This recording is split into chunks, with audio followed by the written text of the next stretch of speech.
A day in my life as a tendera na puno ng utang. For today video guys, diba? Charis. So for today's video nga pala guys, ay gusto ko ipakita sa inyo paano magsuot ng wig. So since nakasuot na tayo ng hairnet, so ganyan po siya guys. May lock po yan sa likod. At bago ko siya isinusuot ay nilalak ko siya. At ayan, ganyan lang kasimple ang pagsuot ng isang wig guys. So nagsusuot po talaga ako ng wig every time na may lakad ako. Dahil ngayon po ay mag-a-attend po ako ng isang General Assembly meeting sa eskwelahan ng aking malditang anak, Charis.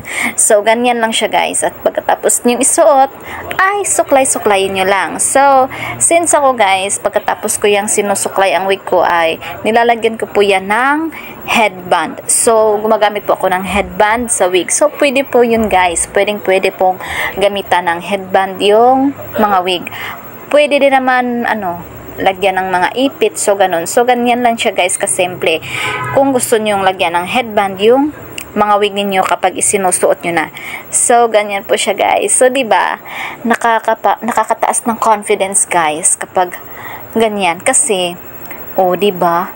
Kasi hindi pa masyadong mataas ang buhok ko guys, maikli pa.